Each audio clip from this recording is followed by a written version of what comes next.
ಬಿಡಿ ಸರ್.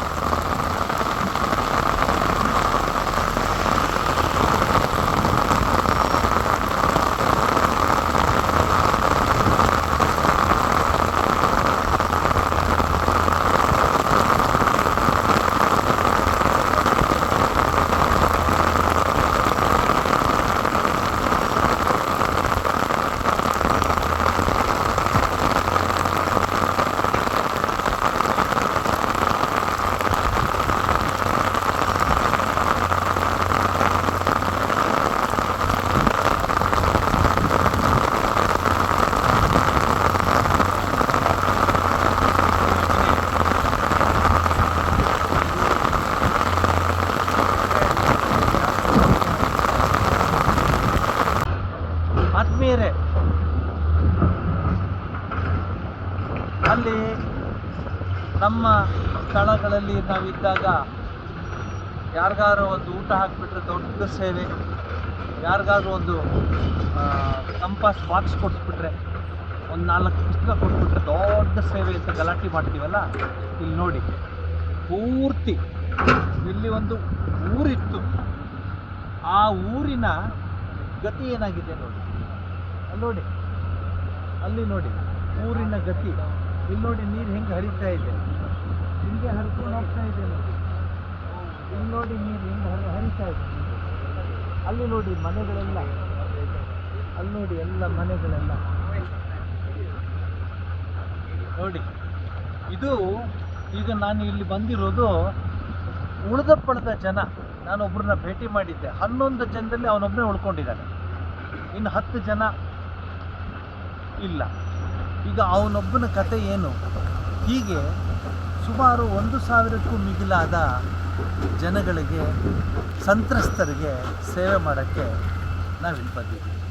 ನೀವೇ ಯೋಚನೆ ಮಾಡಿ, ನಿಜವಾದ ಸೇವಾ ಕಾರ್ಯ ಸ್ವಾಮಿ ವಿವೇಕಾನಂದರು ಎಕ್ಸ್ಪೆಕ್ಟ್ ಮಾಡಿದ್ದು, ನಮ್ಮ ಶಾಸ್ತ್ರಗಳಲ್ಲಿ ಹೇಳಿದ್ದು, ನಮ್ಮ ಸಂಸ್ಕೃತಿಲಿ ಇದ್ದದ್ದು ಸೇವೆ ಅನ್ನೋದು ಏನು ಅಂತ ನೋಡಿ. ಎಂಥ ಭಯಂಕರವಾಗಿದೆ. ಹೆಣಗಳ ಪೀಸ್ಗಳು ಕಾಣ್ತಾ ಇದೆ, ಹೆಣಗಳಿದೆ ನೋಡಿ. ಅದು ಅಲ್ಲಿರೋ ಸ್ಕೂಲ್ಗಳು, ಸ್ಕೂಲದ್ದು ನಾಮಾವಶೇಷ ಆಗ್ಬಿಟ್ಟಿದೆ, ಸ್ಕೂಲೇ ಇಲ್ಲ. ಇಲ್ಲಿ ನೋಡಿ ಈ ಬಂಡೆಗಳು ಎಲ್ಲ ಹೇಗೆ ಬಂದಿದೆ. ಇದು ಮುಂದಕ್ಕೆ ಹೋಗೋಕ್ಕಾಗಲ್ಲ, ಮಳೆ ಬರ್ತಿದೆ, ಪೊಲೀಸ್ನವರು ಬಿಡೋದಿಲ್ಲ. ನಮ್ಮ ಜೊತೆ ಬಂದಿರುವಂತಹ ಶ್ರೀ ನಾರಾಯಣ ಸ್ವಾಮಿಯವರು ಸಹ ಸ್ವಲ್ಪ ಎಚ್ಚರಿಕೆಯಿಂದಿರಿ ಅಂತ ಹೇಳಿದ್ದಾರೆ. ಆದ್ದರಿಂದ ನಾವು ಎಚ್ಚರಿಕೆ ಇದ್ದೀವಿ. ಮಳೆ ಸುರಿತಾ ಇದೆ ಈಗಲೂ, ಈ ಕೆಲಸ ನಾವು ಮಾಡ್ತಾ ಇದ್ದೀವಿ. ನೀವೇ ನೋಡಿ, ಈಗ ನಾನು ಅಲ್ಲೆಲ್ಲ ಎಲ್ಲರಿಗೂ ತಿಳಿಸಿ ಎಷ್ಟು ಕಷ್ಟ ಇದೆ, ಎಷ್ಟು ಸೇವೆ ಅಂದರೆ ಏನು, ಸೇವೆ ಅಂದರೆ ನಿಜವಾದ ಸೇವೆ ಇಲ್ಲಿ ನೋಡಬೇಕು ನೀವು. ಈಗ ನಾನು ಎಲ್ಲವನ್ನೂ ಮಾಹಿತಿ ಸಂಗ್ರಹ ಮಾಡಿದ್ದೀನಿ. ಈ ಮಾಹಿತಿಯನ್ನು ತೆಗೆದುಕೊಂಡೋಗಿ ಅದ್ರ ಪ್ರಕಾರ ನಾವು ಕೆಲಸ ಶುರು ಮಾಡ್ತೀವಿ. ಇಲ್ಲಿ ನಮಗೆ ನಮ್ಮ ಶಿವಕುಮಾರ್ ಅವರು ಹಗಲಿರುಳು ನಮ್ಮ ಜೊತೆ ಸಹಾಯ ಮಾಡ್ತಿದ್ದಾರೆ. ಅವರು ವ್ಯಾಪಾರಿಗಳು, ಈಗ ಬಿಸ್ನೆಸ್ ಮ್ಯಾನ್, ಬಟ್ ನನ್ನ ಜೊತೆ ಬಂದಿದ್ದಾರೆ. ಎಲ್ಲರೂ ನನ್ನ ಜೊತೆ ಬಂದು ಕೆಲಸ ಮಾಡ್ತಾರೆ. ಇದು ನಮ್ಮ ಜೀವನ, ನಿಮಗೆ ತೋರಿಸ್ತಾ ಇದ್ದೀನಿ.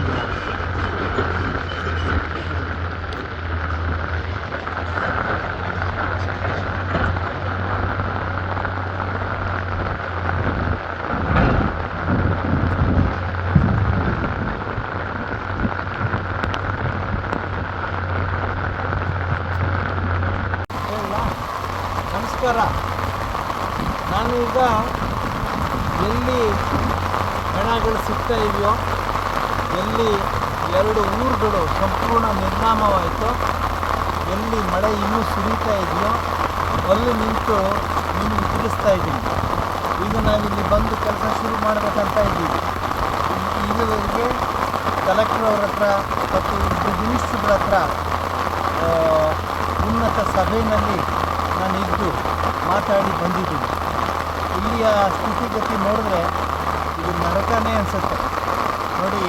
ಆ ಬ್ರಿಡ್ಜ್ ಇದೆಯಲ್ಲ, ಆ ಬ್ರಿಡ್ಜನ್ನು ನೋಡಿ, ಆ ಬ್ರಿಡ್ಜನ್ನು 24 ಗಂಟೆಯಲ್ಲಿ ನಮ್ಮ ಯೋಧರು, ನಮ್ಮ ಸೈನಿಕರು ಮಾಡಿದ್ರು. ಬರೀ 24 ಗಂಟೆ ಒಳಗಡೆ ಆ ಬ್ರಿಡ್ಜ್ ರೆಡಿ ಮಾಡಿದ್ರು. ಅದು ಇಲ್ಲದೇ ಇದ್ದರೆ ಇನ್ನೂ ಕಷ್ಟವಾಗುತ್ತೆ. ಇವತ್ತು ನಾನು ಇಲ್ಲಿ ಮಾತಾಡ್ತಾ ಇದ್ದೀನಿ, ಮಳೆ ಸುರಿತಾ ಇದೆ. ನಮ್ಮನ್ನು ಬಿಟ್ಟಿದ್ದು ಹೆಂಗೆ ಅಂದರೆ, ನಾನು ರಾಮಕೃಷ್ಣ ಆಶ್ರಮ ಮತ್ತು ಇನ್ಫೋಸಿಸ್ ಫೌಂಡೇಶನ್ ಅವರ ಯೋಜನೆಗಳನ್ನು ಅನುಷ್ಠಾನಕ್ಕೆ ತರಕ್ಕೆ ನಾನು ಬಂದಿದ್ದೀನಿ ಅಂತ ಹೇಳಿದಾಗ ಸ್ಪೆಷಲ್ ಪರ್ಮಿಷನ್ ಕಳಿಸ್ಕೊಟ್ಟಿದ್ದಾರೆ. ನೀವು ನೋಡಬಹುದು, ಇನ್ನು ಮುಂದೆ ಅಲ್ಲಿ ಇದೆಲ್ಲ ನೋಡಿ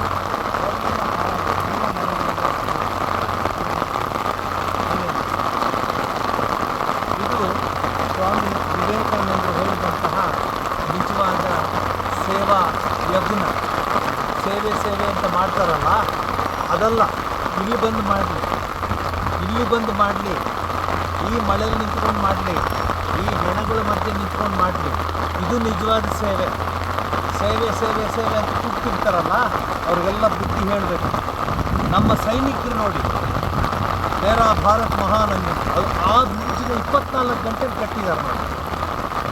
ಧನ್ಯವಾದಗಳು.